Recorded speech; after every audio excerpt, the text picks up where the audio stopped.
फिरोजाबाद में Makhanpur railway station के पास करीब 23 बीघा 14 डिसमिल भूमि का विवाद अब मीडिया के सामने आ चुका है। ये 23 बीघा 14 डिसमिल जमीन 41 लोगों के नाम दर्ज है, लेकिन इस जमीन में दूसरे किरदार की भी एंट्री हो चुकी है और उसका नाम है राकेश अग्रवाल। अब आपको बताते हैं कि राकेश अग्रवाल ने इस जमीन पर अपना मालिकाना हक कैसे बताया। दरअसल आज से 88 साल पहले यानी कि 22 फरवरी 1936 को राकेश अग्रवाल के परिजनों ने 5000 वर्ग फुट का 125 रुपये सालाना का किराएनामा एग्रीमेंट कराया था।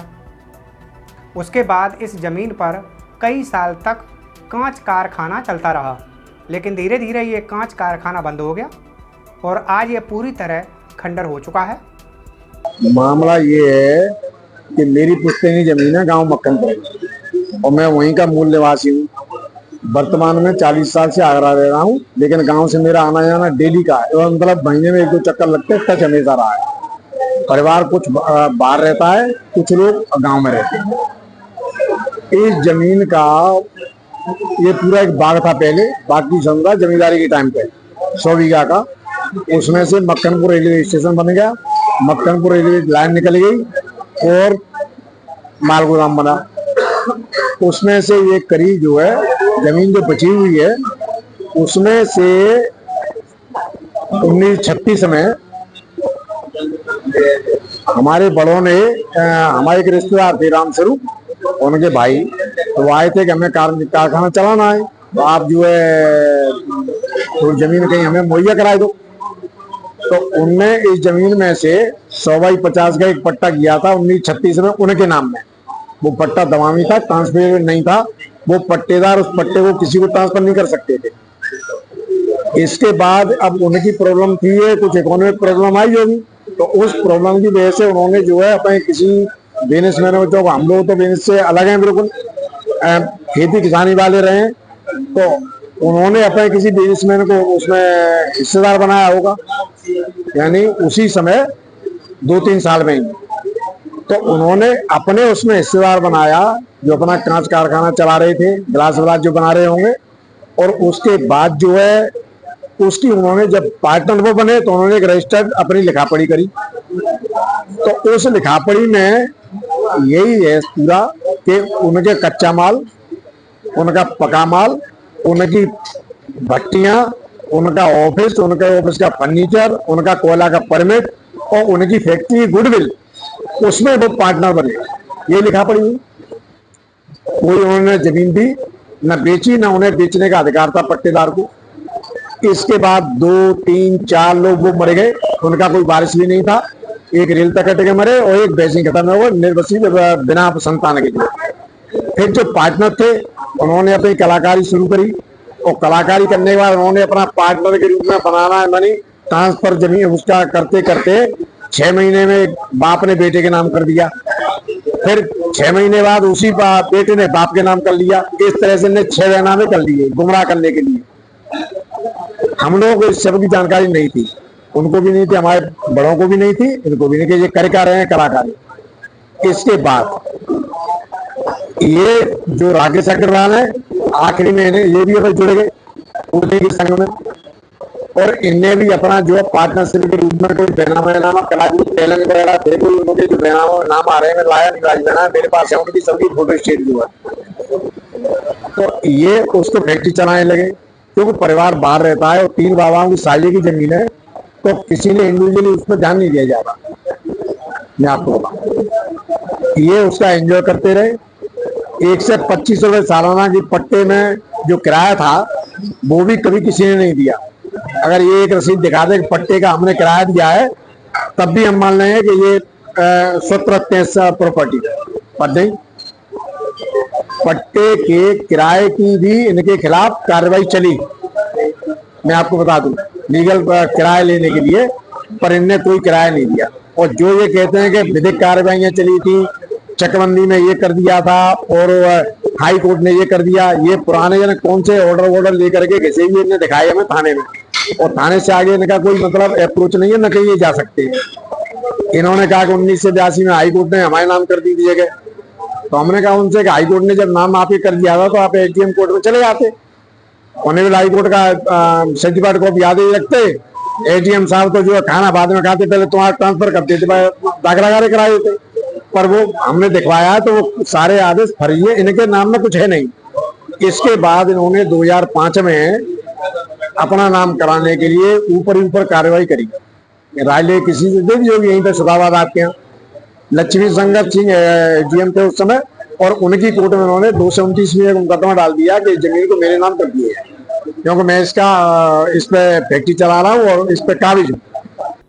इस भूमि को कब्जा मुक्त कराने के लिए मक्खनपुर नवादा के रहने वाले दीपचंद ने तत्कालीन एसडीएम और गांव रीठरा के रहने वाले संविदा कर्मी हर्ष कुमार को एसडीएम के कहने पर 4 लाख रुपए और भूमि का इकरारनामा जून माह में किया था।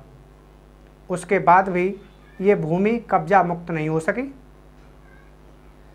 इसके बाद दीपचंद ने प्रधानमंत्री, मुख्यमंत्री समेत डीएम फिरोजाबाद को भी शिकायती पत्र डाक द्वारा तत्कालीन एसडीएम और संविदा कर्मी हर्ष कुमार के खिलाफ 25 जुलाई को दिया था, जिसकी जांच एडीएम विशु राजा कर रहे हैं। मामला सुर्खियों में आने के बाद फिरोजाबाद के व्यापारी राकेश अग्रवाल ने फिरोजाबाद में पत्रकार वार्ता के दौरान उस भूमि पर दीपचंद का अधिकार न होना बताया था। मामला प्रकाश में आने के बाद इस जमीन के असली मालिक यानी कि देवेश गुप्ता ने अपना पक्ष मीडिया के सामने रखा।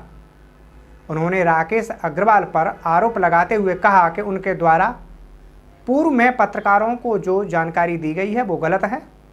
राकेश अग्रवाल कूटनीतिक षड्यंत्र के तहत भूमि पर अपना अधिकार बता रहे हैं, जबकि उस भूमि पर उनका कोई अधिकार नहीं है। देवेश गुप्ता ने इस भूमि के 2 इकरारनामा दीपचंद के नाम सिकोहाबाद रजिस्ट्रार कार्यालय में 4 मार्च 2021 और 11 जनवरी 2021 को किए थे। प्रशासन द्वारा उस भूमि को कब्जा मुक्त कराने का प्रयास किया जा रहा है, क्योंकि इस जमीन की कीमत करोड़ों में है, इसलिए किसी भी समय कोई भी अप्रिय घटना हो सकती है।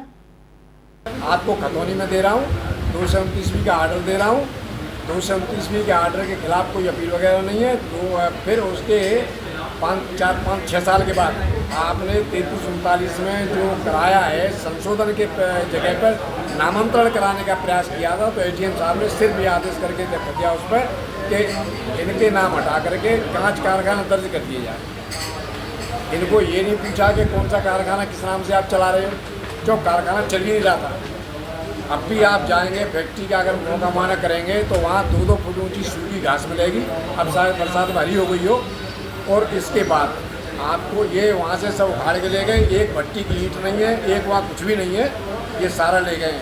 वो केवल लोहा पड़ा रह गया है जिसमें 1-1 इंच की जंग लगी है, और बोल्ट आपको पता नहीं कि बोल्ट के तरह नट बोल्ट जो लगे हैं कि ये बढ़ेगा के तरह से। इतनी रस्टी जो पड़ा हुआ है वो मेन चीज कुछ भी नहीं।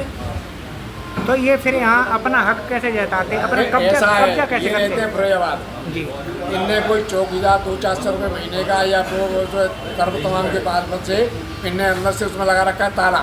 अब तो कोई रहता भी नहीं उसमें, पर ताला के ऊपर ये कहते हैं कि मेरी फैक्ट्री चल रही है। इन्होंने बीच में एक और बात आपको बता दूं, इन्होंने बीच में जो ये इंडस्ट्रियल गैस है इसको लेने का प्रयास किया था।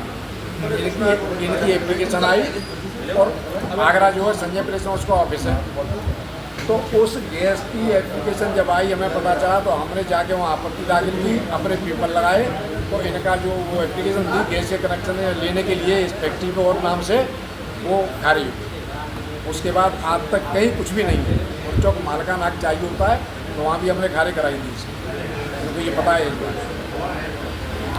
तो जी फ़ोन कराते हैं थाने? फ़ोन केवल कराते हैं।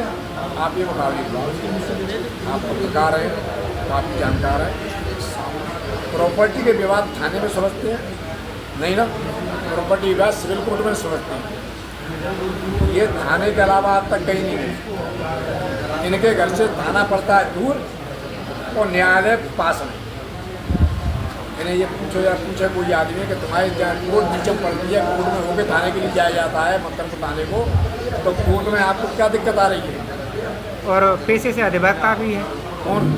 राकेश। वो फर्जी है, उनका कोई रजिस्ट्रेशन नहीं, कभी उन्होंने वकालत नहीं करी है। एक बार उसमें कोई हो वो तो केवल लवादा हो रहे हैं, वैसे ही नॉन प्रैक्टिसिंग अधिवक्ता बनते हैं अपने आप को, ये कुछ भी नहीं है। इनसे वकील वैसे ही कहते हैं। सही बात तो ये है, इनकी मैंने पता करी थी तो इनको वकील इनकी एक अलल पड़ी हुई है, वो कहते हैं, क्योंकि जो ज़्यादा कानून बेचता है तो गांव में शहर में लोकलिटी में उनको वकील कहने लगता है। नॉन प्रैक्टिस है, ये वकील नहीं है।